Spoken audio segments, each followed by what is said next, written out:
Hoje falaremos de romantismo. Contextualização. A época representada culturalmente pelo romantismo, das últimas décadas do século XVIII até a metade do século XIX, é o resultado das transformações que já vinham ocorrendo desde o início do século XVIII, em vários planos: econômicos, social, político e ideológico. Agora a burguesia ela ganhava mais força, então a literatura, de uma certa maneira, era voltada para os interesses dessa burguesia. E claro, os escritores sempre atentos ao momento em que eles estão vivendo. E a obra deles vai ser muito resultado, claro, desse momento histórico, político, econômico e social da época. Economicamente, a Europa presenciava a euforia, as consequências decorrentes da Revolução Industrial na Inglaterra, novos inventos para a indústria, divisão de trabalho e maior produtividade, formação de centros fabris e urbanos, surgimento de um operariado, revoltas sociais e nascimentos de sindicatos, associações de trabalhadores e de patrões. Aqui nesse parágrafo se concentra muitas coisas para se refletir. A ideia da Revolução Industrial, o modelo econômico se transformando, o poder deixando de ficar assim na mão da monarquia, A gente sabe como é uma monarquia, o rei ele é dono de tudo. Então, se lutou contra essa forma de pensamento e essa forma de organização social e política. E a Revolução Industrial, a indústria trouxe aí aquela idealização de que o mundo ia se desenvolver, a Europa, de uma forma melhor do que era antes. Porém, o que acontece? Isso não acontece da forma como foi colocado, Só beneficiou a quem? Agora essa classe burguesa, ao empresariado. E aí houve muita exploração do trabalho. Antes, naqueles modelos lá da Idade Média, a população já era explorada. A forma de exploração ela se deu de uma outra forma agora nas fábricas. Então isso gerou revoltas sociais. Por outro lado também a organização dos trabalhadores em sindicato. E o mundo então é diferente. O mundo está diferente. Social e politicamente, tendo a burguesia alcançado o poder na França com a Revolução Francesa em 1789, iniciava-se nesse país um longo período de luta pela solidificação do poder burguês, liderado por Napoleão Bonaparte, e de combate ao movimento contra-revolucionário e conservador conduzido pelas principais monarquias europeias. Então aí a burguesia querendo se solidificar e a monarquia querendo de volta aquilo que estava perdendo. Então, nessa situação conflituosa, estava ali a sociedade. E estão ali os escritores, presenciando todo esse momento de promessas de um mundo melhor, mas é um mundo para quem, Para quem que ele vai se tornar melhor? Essa nova forma de organização. E vivendo, então, esses escritores, esses artistas, e representando isso nas suas obras. Claro, também com o pensamento na estética, na filosofia, nesses valores que eles seguem nesse momento. O romantismo nasceu na Alemanha e na França, espalhou-se por toda a Europa. Suas origens estão, portanto, diretamente relacionadas às transformações políticas e econômicas vividas pela Inglaterra e pela França, Revolução Industrial, Revolução Francesa também. Como expressão cultural de um turbulento período da história, não se pode esperar que o movimento romântico seja equilibrado e uniforme. Eu costumo até dizer assim, parece que o romantismo, ele está enquadrado num tempo, nós estudamos o romantismo, mas ele se divide, ele também está dividido. E cada divisão, que são chamadas gerações, primeira geração, a segunda geração e a terceira geração, parece que é até uma escola diferente. Então parece que o romantismo são 3 escolas que estão aqui compactuadas dentro do romantismo, vivendo esse momento, na sociedade. Porém, esses 3 momentos eles apresentam características diferentes. Ao contrário, ele traz as contradições e as marcas próprias de uma revolução. Otimismo por essa mudança e essas promessas, né, de sair de uma monarquia, entrar para um regime diferenciado. O reformismo social, isso traz reformas profundas na sociedade. Mas aí vem o quê? A decepção, o pessimismo, o saudosismo. Então, poxa, naquela época então ainda acabava sendo melhor, né? Parece que a gente está pensando um pouco nesse mundo também que a gente vive hoje. Assim, a sociedade nos apresenta problemas, tristezas, e se pensa numa época que se diz que era melhor, né? E contra a revolução, né? Para se tentar trazer de volta o que era antes. Os românticos se rebelaram contra as rígidas normas da tradição clássica. Naturalmente, não estavam propensos a seguir regras, né? Aquelas regras clássicas ali do arcadismo, né? Aquela volta para o pensamento lá da Grécia que os árcades, né? O arcadismo trouxe de volta. Então é sempre assim quando se estuda a literatura, a gente fala de um período e esse período acaba negando e se opondo ao período anterior.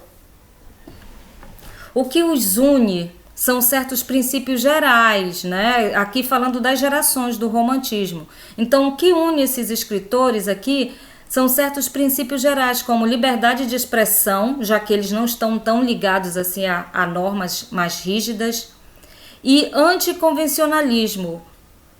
O que é uma coisa convencional? Que se estabelece ali uma norma, um padrão, e eles quebram esse padrão. Dessa forma, é natural que existam no interior do movimento várias tendências e grupos de artistas diferentes, que às vezes chegam até a ser contraditórios entre si. Aquilo que eu falei das gerações, elas acabam sendo contraditórios quando a gente vai analisar realmente as 3 gerações do romantismo. Aqui então a gente vai ver um poema, ele vai ser recitado aqui, Minha que ele terra representa tem palmeiras aqui onde canta o sabiá. um desses períodos do As romantismo, aves é a que aqui canção de gorjeiam, exílio, não canção do gorjeiam exílio. como lá. Vamos ver se vai Nosso funcionar. céu tem mais estrelas, nossas várzeas têm mais flores, nossos bosques têm mais vida, nossa vida mais amores. Em cismar sozinho à noite, mais prazer encontro eu lá. Minha terra tem palmeiras onde canta o sabiá. Minha terra tem primores que tais não encontro eu cá. Em cismar sozinho à noite, mais prazer encontro eu lá. Minha terra tem palmeiras onde canta o sabiá. Não permita, Deus, que eu morra sem que eu volte para lá, sem que desfrute os primores que não encontro por cá. Sem que ainda viste as palmeiras onde canta o sabiá. Não permita, Deus, que eu morra sem que eu volte para lá, sem que desfrute os primores que não encontro por cá, sem que ainda viste as palmeiras onde canta o sabiá.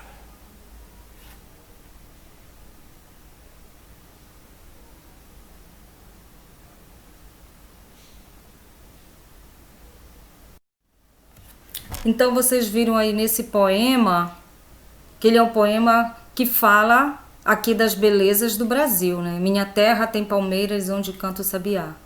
De uma forma bastante idealizada, que é uma das características da primeira fase do romantismo. E o romantismo vem trazer essas ideias nacionalistas. Pode-se dizer até que com o romantismo nós começamos então a pensar numa literatura realmente mais brasileira, porque vai começar a prestar atenção mais para realmente o que é nacional, embora de uma forma muito idealizada, que às vezes não correspondia à verdade totalmente.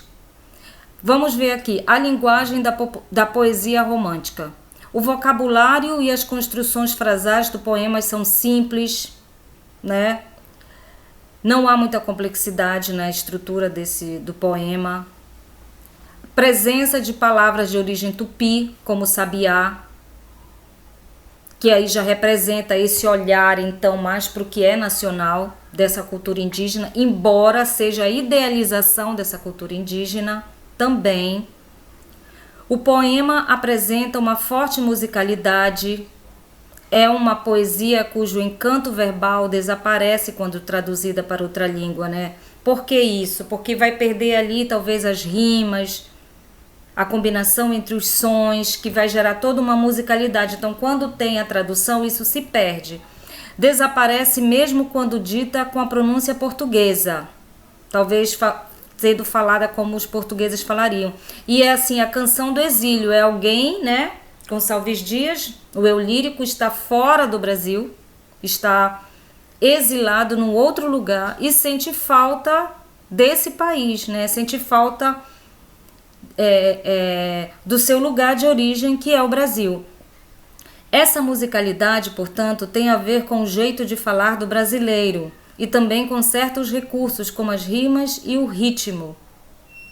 Como aqui, né? Sabiá, lá, que vai gerar toda essa musicalidade. Então já se começava a perceber na literatura algo que era nacional realmente, de uma identidade nacional aqui, embora também fosse uma adaptação dos preceitos românticos, né, desse estilo literário que se espalhou pelo mundo, mas que no Brasil se tenta já dar mais assim uma cara mesmo de uma literatura mais brasileira. Os movimentos literários de orientação clássica sempre se prenderam aos modelos greco-latinos. Nós vamos falar aí, vamos lembrar o que a gente falou sobre arcadismo, né? Quando eles retomavam até, né, no arcadismo, que é chamado também de neoclássico, eles retomavam ali os montes, tentavam fazer uma adaptação para a realidade brasileira, mas era muito imitando realmente esse modelo greco-latino. Canção do Exílio apresenta maior liberdade de expressão. Isso vai se intensificar muito com o modernismo, mas aqui no romantismo também já se percebe. Todo o poema se articula em torno da oposição entre dois espaços, a pátria, que é o Brasil, e o exílio, que é Portugal. Então o eu lírico está lá exilado em Portugal, pensando nesse Brasil aqui na sua pátria. O eu lírico retrata esses espaços de forma subjetiva e pessoal.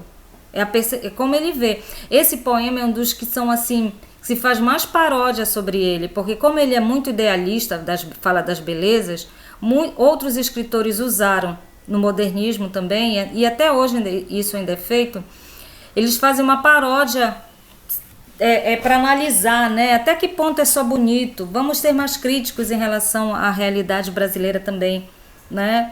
E aqui, né, no romantismo isso se deu de forma muito idealizada.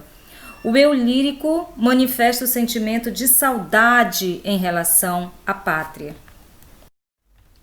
O poema de Gonçalves Dias é uma canção de amor à pátria, identificada metonimicamente por seus elementos naturais, particularmente a palmeira e o sabiá. Por que particularmente? Porque quando fala de palmeira, você está falando aí da exuberância da fauna brasileira, ou melhor, da flora, né, brasileira. Quando fala em sabiá, você também está se remetendo a essas belezas que há no Brasil. Mas só reparar a beleza, onde está mais a criticidade? É por isso que em outros momentos isso vai se dar de forma mais crítica. A reiteração sonora da palavra sabiá forma uma espécie de gorjeio no interior do próprio poema. É o canto do pássaro se confundindo com o canto do homem. Assim como o canto do pássaro é monótono e triste, igualmente o canto do homem é uma nostálgica canção de saudade da pátria, já que está distante, né? Saudade de tudo que existe aqui, dessa idealização, dessas belezas, né? Como se fosse um local assim, talvez de uma perfeição em que você sinta saudade. O eu lírico, quando eu digo o eu lírico, sente saudade. Características da linguagem romântica. Indianismo. O interesse pelo índio e sua idealização na natureza estão relacionados com o projeto nacionalista do romantismo.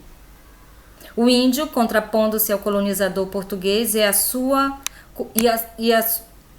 cultura representa o elemento nativo, as próprias origens do país. Então, já se começa aqui a perceber Então, o índio, a natureza, a linguagem que nós utilizamos, que é própria, diferente do que o português usa, só que isso de forma muito idealizada.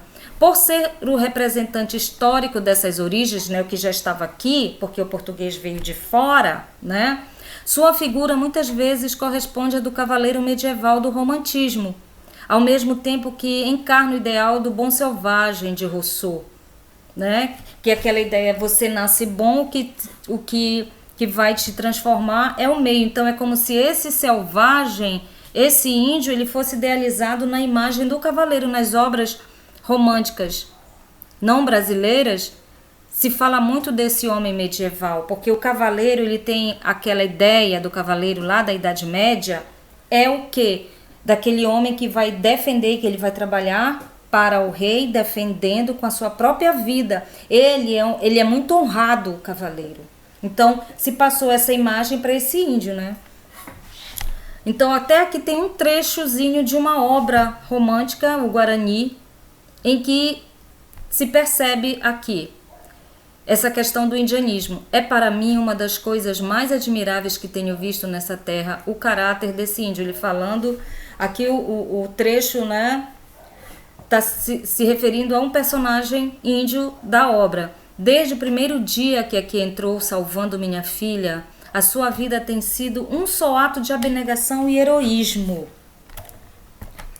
Crede-me, Álvaro, é um cavalheiro português no corpo de um selvagem. Aquela ideia do selvagem, porque anda só, às vezes com as partes só cobertas, né?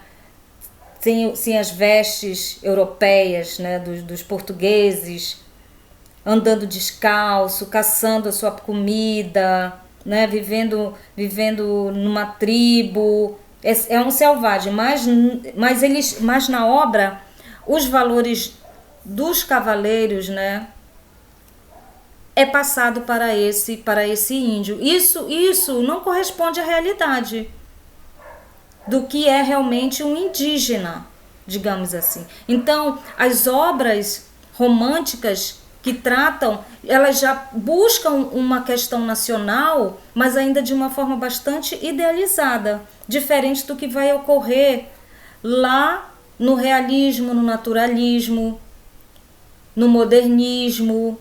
Eles são escolas que são muito mais críticas, até porque o romantismo, muitas das obras que eram escritas eram feitas para divertir a burguesia, né, gente? Não tinha televisão nessa época, nem celular.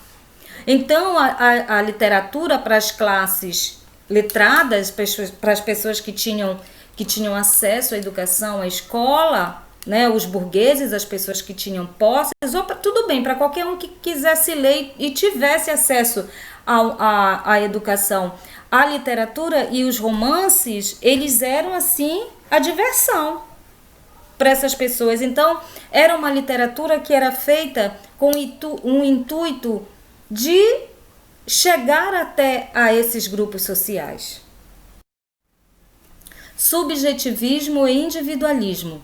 Glorificação do que é particular e íntimo dos sentimentos. Segundo o professor Sérgio Gonzaga, em seu livro Manual da Literatura Brasileira, a gente vai ver aqui uma citação.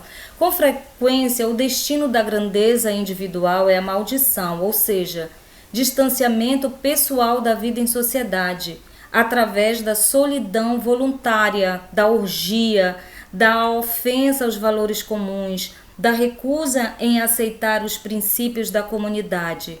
Isto ocorre em um segundo momento, quando os artistas se dão conta da impossibilidade de uma nova experiência napoleônica e da mediocridade da burguesia pós-revolucionária voltada apenas para a acumulação de capital, né? Porque aí é o capitalismo, ali a burguesia, a revolução industrial, aquelas ideias.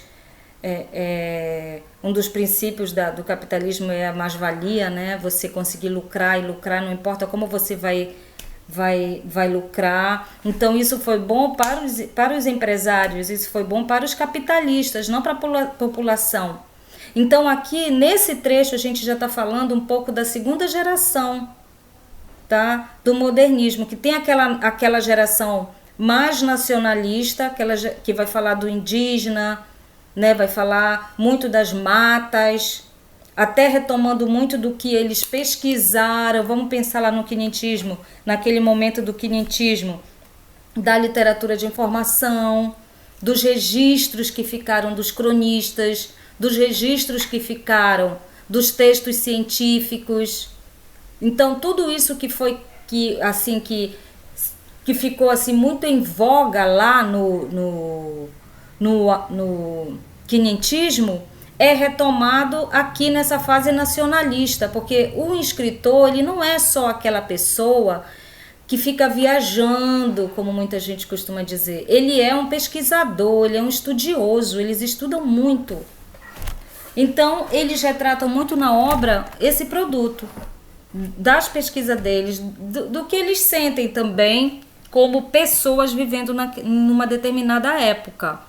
Mas tem uma fase romântica também, né? Uma geração romântica, que é uma geração que, vivendo nessa sociedade já degradada, em que não se ofereceu aquilo que a Revolução Industrial disse que ia oferecer para todos, que ia ser melhor para todos. Está sendo melhor para alguns, né? Para os capitalistas, digamos assim. Então isso criou uma sociedade extremamente desigual.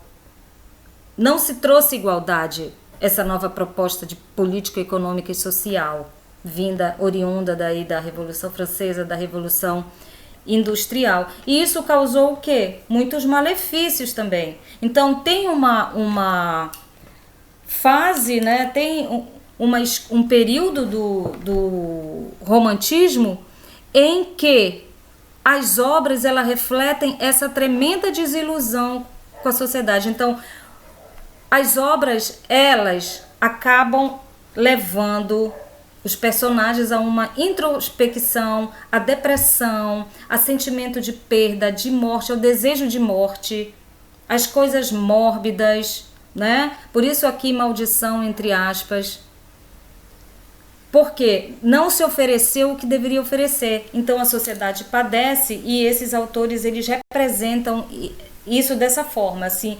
E muitos deles são levados a uma autodestruição, tanto personagens como até mesmo autores desse período. Então por isso que a gente fala de um egocentrismo, né? Quer dizer, você está centralizado no seu próprio ego. A maior parte dos poetas românticos volta-se predominantemente para o próprio eu, volta para o eu. Então, o que eles escrevem como obra é algo voltado para as questões interiores, porque eles se bloqueiam para o que está acontecendo fora, embora o que está fora seja responsável muitas vezes pelo que eles sentem, né? Numa postura tipicamente narcisista. Era uma noite, eu dormia e nos meus sonhos revia as ilusões que sonhei. Quer dizer, as ilusões. Aqui é linguagem metafórica, né? Linguagem da literatura, vamos pensar lá no sentido conotativo, né? Então, sonhou, mas aquela questão também da idealização, ela continua existindo, né? Sonhou. E no meu lado senti, meu Deus, por que não morri? Por que no sono acordei? Então, aqui mostra essa questão dessa tristeza, da desilusão que se tem por motivos amorosos, da própria sociedade, que não corresponde ao que se deseja. Byronismo. Essa atitude relacionada ao poeta inglês Lord Byron foi amplamente cultivada pelos poetas da segunda geração, porque a gente já está falando da segunda geração. Traduz-se num estilo de vida que incluía boemia, então eles eram muito voltados para isso nessa segunda geração. Voltada para o vício, para os prazeres da bebida, do fumo, do sexo, e numa forma particular de ver o mundo, caracterizada pelo egocentrismo, narcisismo, pessimismo, angústia e, por vezes, pelo satanismo. Não maldigam o mancebo exausto. Esse mancebo significa o jovem, né? O mancebo exausto. Exausto por quê, né? Por várias coisas. Pelo que está sendo dito até agora no segundo verso, né? Que no vício embalou a rir os sonhos. Então os vícios, você pensa aí, frequentar lugares de prostituição, usar drogas, se embriagar, né? que lhe manchou as perfumadas tranças. Tudo isso aqui é uma metáfora, né? As tranças, digamos, aquele cabelinho bem feitinho, cheio de trança, e como essas tranças podem ser desfeitas dependendo do ambiente que se está. Porque aqui a gente tem que entender que é uma linguagem metafórica. Então, vivendo nesse mundo de vicissitude, como é que você vai manter uma certa aparência? Olha como fica uma aparência de alguém que usa drogas, de alguém que é deprimido, de alguém que não tem fé na vida, digamos assim. Nos travesseiros da mulher sem brio. Essa mulher sem brio seria a prostituta, que os poetas dessa fase, né, os escritores dessa fase, quando representam na sua obra e às vezes na sua própria vida, eles vivem aqueles momentos de orgia. Na mente dele, ele idealiza uma mulher que o levaria para o paraíso. Como ele não vai ter acesso a essa mulher, porque a mulher, em várias fases da literatura, ela é sempre idealizada, ou ela é uma meretriz, uma prostituta, que vai levá-la ao pecado, vai levá-la à destruição, e tem aquela que ele idealiza como a mulher dos sonhos, a mulher que é intocável, a mulher que é inatingível, a mulher que é pura. Então sempre existe essa questão muito na literatura em relação à mulher, aquela que é a mulher sem brio, digamos, a mulher pecadora, e aquela mulher que é idealizada, né? Então não é aquela mulher real, né, na verdade. Condoreirismo, aqui a gente já vai começar a falar da outra fase do romantismo, porque são 3 gerações, tá? Trata-se de uma corrente de uma poesia político-social que ganhou repercussão entre os poetas da terceira e última geração romântica no Brasil. Anos 70 do século XIX, influenciada pelo escritor francês Victor Hugo, os poetas condoreiros defendiam a justiça social e a liberdade. No Brasil, lutaram pelo fim da escravidão e pela república. Então aqui a gente já está num outro momento do romantismo. Então a gente vê uma fase muito nacionalista, vai falar das matas, também vai idealizar o indígena. Quando falar da questão do indianismo, é mais voltado para essa primeira fase do romantismo. Numa segunda fase, chamada Mal do Século, vai se ver obras que vai se falar de orgia, de prostituição, de pessimismo. E nessa aqui na Condoreira tem um engajamento social mais voltado para uma realidade. Então dessas três gerações, essa aqui é a que eu gosto mais, mas cada um tem seu próprio gosto. Mas por quê? Porque ele já há um engajamento aqui voltado para uma questão social. Na geração ali do Mal do Século, é aquela questão do egocentrismo. Eu me destruo, o mundo não presta, então eu vou para minha autodestruição, né? Vou aproveitar tudo que eu posso aqui enquanto eu sou jovem, vou me autodestruir e o mundo não presta mesmo, então não vou poder fazer nada. Nessa aqui Condoreira, nessa geração, há um engajamento, né? E uma luta contra a escravidão. Ó, bendito que semeia livros à mão cheia e manda o povo pensar. O livro caindo na alma é germe que faz a palma, é chuva que faz o mar. Quer dizer, até trazendo aqui uma ideia do livro como uma forma de conscientização, né? Na primeira fase, uma idealização de um país que não existe, de perceber o seu habitante nativo, idealizando esse habitante nativo. Na segunda fase, a autodestruição, sendo levado a uma autodestruição. E nessa terceira geração, o engajamento político para transformar a sociedade. E mostrando que se pode fazer isso com livros. Então, só recapitulando, primeira geração, a busca do nacional. A primeira geração romântica tem como principais características exaltação da natureza e da liberdade, religiosidade, figura do índio ou indianismo, sentimentalismo, emoções. A gente percebeu isso um pouco ali naquela canção do exílio. Nacionalismo ufanista.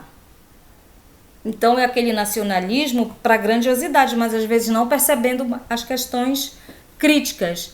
Brasileirismo na linguagem, já se preocupando em perceber que o português falado no Brasil, ele é diferente do português. Então já são já se inicia assim no romantismo uma literatura mais voltada realmente para o Brasil, porque nós estamos sempre em construção, né? A nacionalidade ela está em construção, mas nessa época mais ainda, pode-se dizer.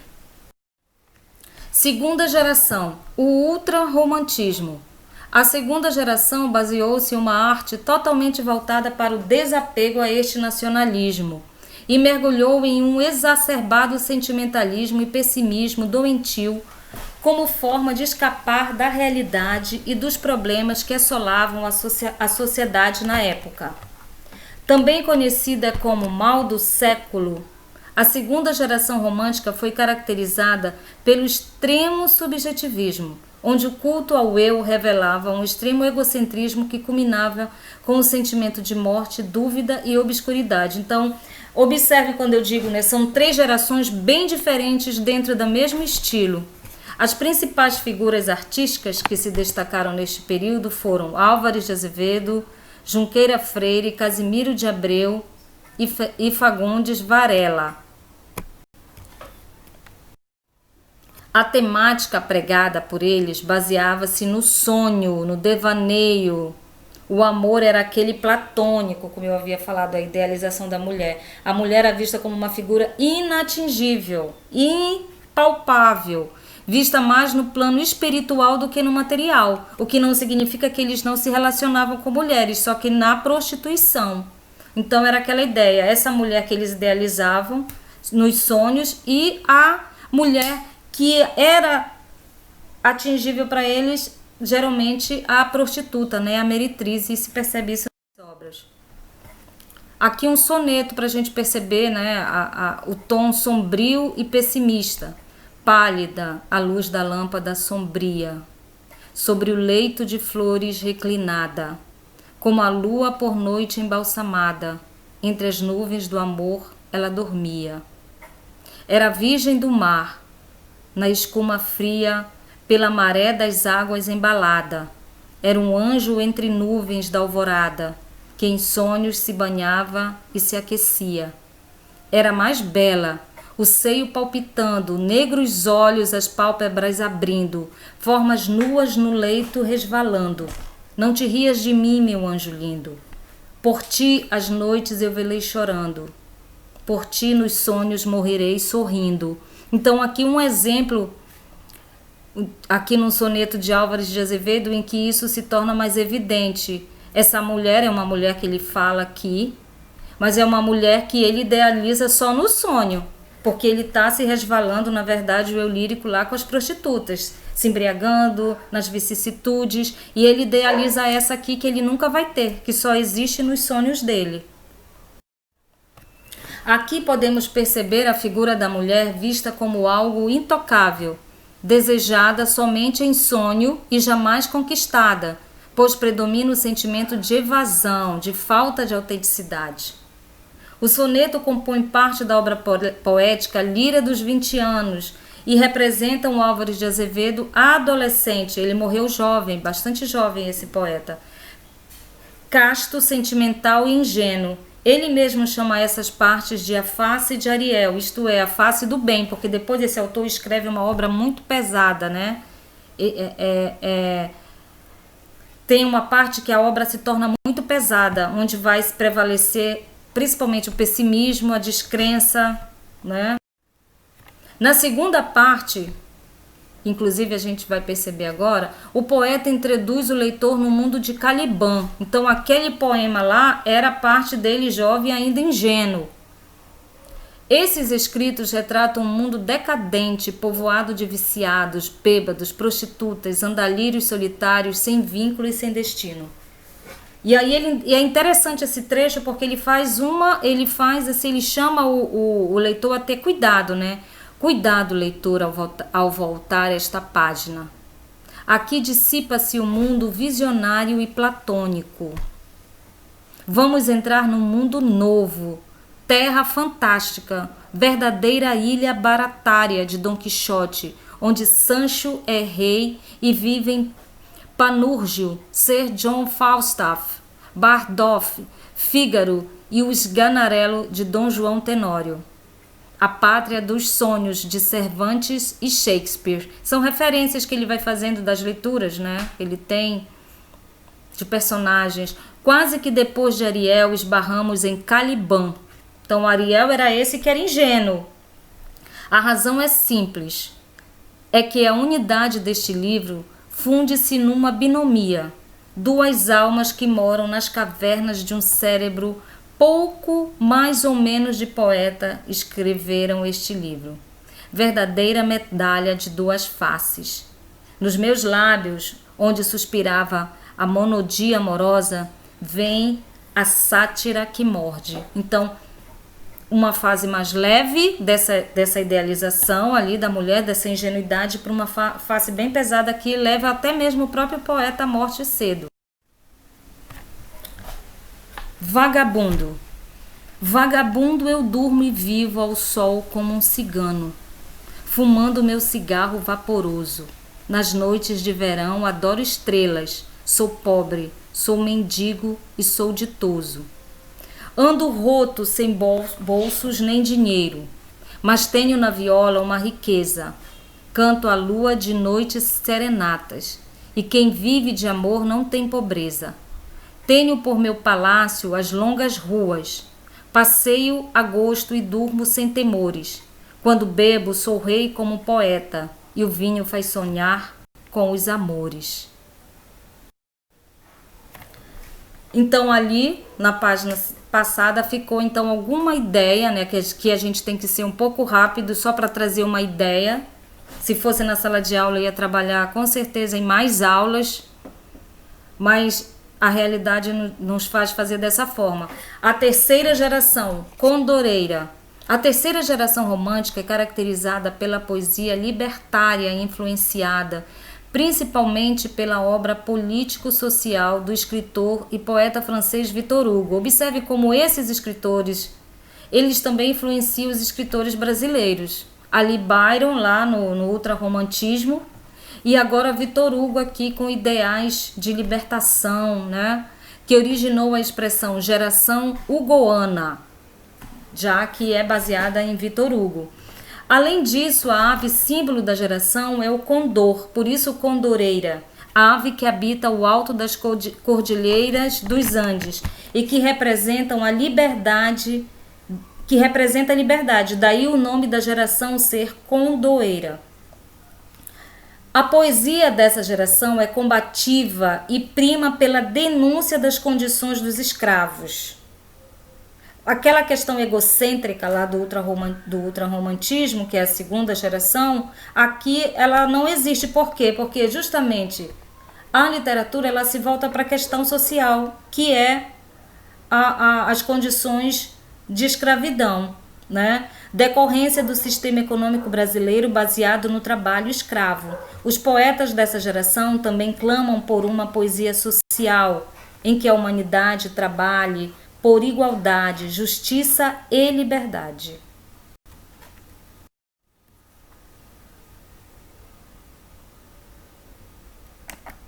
Estamos em pleno mar.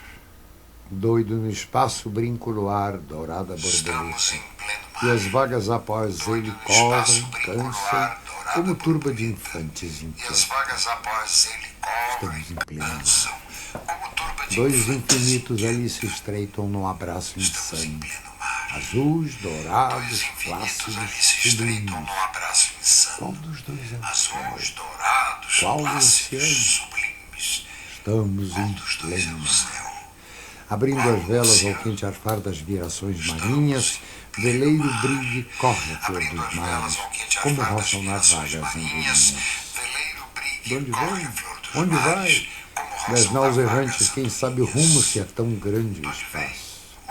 Neste Saara, os corcéis o pó levantam, galopam, voam, mas não deixam paz. Por que foges assim, barco ligeiro? Por que foges do padre e do poeta? Oh, quem me dera acompanhar-te a esteira que semelha no mar doido cometa. Albatroz, águia do oceano, tu que dormes das nuvens entre as gazas, sobe as penas leviatã do espaço. tu que dormes Albatroz, das albatroz, nuvens dá-me das estas casas, sacode as asas. penas, Leviatã do Desce do espaço imenso a águia do oceano. Desce mais, ainda mais. Não pode olhar humano como o teu mergulhar no brilho voador. Desce mais, ainda mais. Mas que Não vejo pode no olhar olho. humano como o teu Que mergulhar cato no de brilho amarguras. voador. É Mas canto que vejo eu funeral. ali? Que tétricas Quadro de figuras. amarguras. Que cena infame, viu? Meu Tétricas Deus, meu figuras. Deus, que Que horror. cena infame, viu? Era um sonho dantesco, tombadilho que das luzernas a vermelho brilho em sangue a se Era um sonho banhar. dantesco, Tinios de tombadilho, ferros das estalar de luzernas a açoite, vermelho brilho, legiões de homens sangue a se negros como a banhar. noite horrendos Tinios a de ferros, dançar. estalar de açoite, Negras legiões de mulheres homens suspendendo negros as como a tetas, noite magras horrendos crianças a cujas dançar. bocas pretas regam o Negras sangue das mulheres mães. suspendendo as tetas, Outras magras moças, crianças, mas nuas cujas bocas espantadas, pretas regam no o sangue turbilhão das de mães. espectros arrastadas em ânsia e Mas mágoa nuas vãs. espantadas, E ri-se a turbilhão de orquestra espectros irônica, arrastadas em estridente, ânsia e da ronda mágoa fantástica vãs. serpente faz doidas Ri-se a orquestra espirais. irônica, Se o velho estridente, arqueja assim e no da chão ronda resvala, fantástica ouvem-se serpente faz gritos, doidas o chicote espirais. Se o estala velho e arqueja assim voam no chão mais. resvala, ouvem-se gritos, Presa o nos elos de uma só chicote cadeia, a estala multidão e voam faminta mais. cambaleia e chora e dança ali. Um de raiva delira, outro enlouquece, outro que de martírios embrutece, cantando geme e ri. No entanto, o capitão manda a manobra e após, fitando o céu que se desdobra tão puro sobre o mar, diz do fumo entre os densos nevoeiros: vibrai rijo, chicote, marinheiros, fazei-os mais dançar. E ri-se a orquestra irônica estridente, e da ronda fantástica a serpente faz doidas espirais. Qual num sonho dantesco as sombras voam, gritos, ais, maldições, preces ressoam e ri-se Satanás. Maldições, preces ressoam e ri-se Satanás. Dizei-me vós, Senhor Deus, se é loucura, se é verdade tanto horror perante os Dizei-me vós, céus. Senhor Deus, Ó mar, por que não apagas com a esponja de tuas vagas de teu manto esse borrão? Astros, noite, tempestades, rolai das imensidades, varrei os mares tufão. Quem são esses desgraçados que não encontram em voz mais que o rio calmo da turba que excita a fúria do algoz? Quem são? Se a estrela se cala, se a vaga à pressa resvala como um cúmplice fugaz perante a noite confusa, dize-o tu, severa musa, musa libérrima audaz. São os filhos do deserto onde a terra espesa a luz, onde vive em campo aberto a tribo dos homens nus. São os guerreiros ousados que com os tigres mosqueados combatem a solidão. Ontem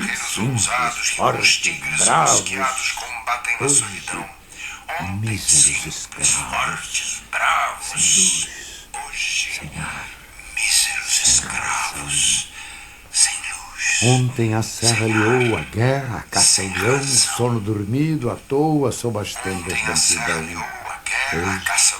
O Furão negro, fundo, infecto, apertado, imundo, tendo a peste do jaguar. E o sono sempre cortado pelo arranco de um finado e o baque de um corpo ao mar. Ontem, plena liberdade, a vontade por poder, hoje, cúmulo de maldade, nem são livres para morrer, prende-os a mesma corrente, férrea, lúgubre serpente nas roscas da escravidão. E assim roubados à morte, dança a lúgubre coorte ao som do açoite. Senhor Deus dos desgraçados, dizei-me vós, Senhor Deus, se eu deliro ou se é verdade tanto horror perante os céus. Ó mar, por que não apagas que esconde de tuas vagas de teu manto este borrão? Astros, noite, tempestades, rolai das imensidades, varrei os mares tufão.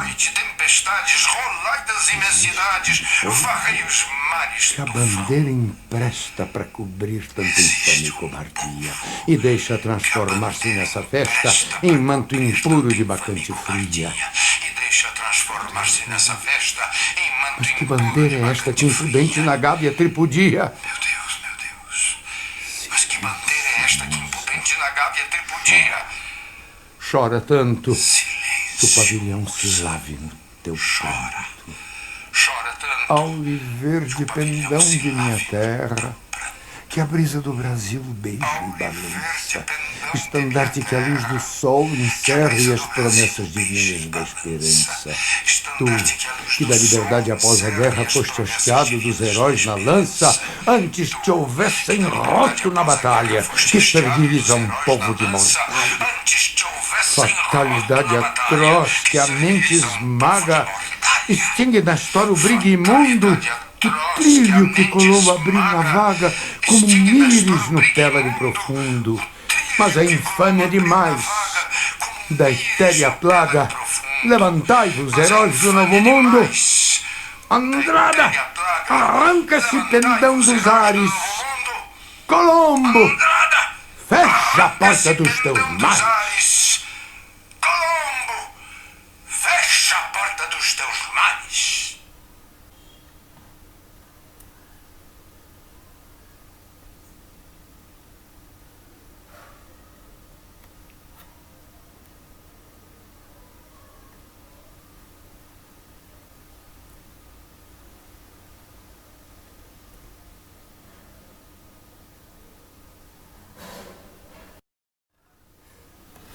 Belíssimo. E aí interpretado por Paulo Autran, o poema que eu considero o principal símbolo, pelo menos é o que eu mais gosto e assim, o mais conhecido dessa fase, né, dessa poesia engajada, dessa literatura de engajamento e luta contra a escravidão. Castro Alves é o grande fundador da poesia social e engajada no Brasil, que depois vai acontecer com mais frequência. O tema de Um Navio Negreiro é a denúncia da escravidão, da escravização e do transporte de negros para o Brasil. Em vez de mostrar uma visão ufanista da pátria, como no primeiro momento, né, do romantismo, Castro Alves retrata o lado feio e esquecido pelos primeiros românticos, a escravidão dos negros e a opressão e a ignorância do povo brasileiro. A linguagem usada por Castro Alves para defender suas ideias liberais é grandiosa, com gosto pelas hipérboles, né? São os exageros, né? É preciso parar e ouvir ou ler o poema para se perceber isso. E por espaços amplos como o mar, o céu, o infinito, o deserto, uma imagem bem dramática. E na interpretação do Paulo Autran, muito emocionante.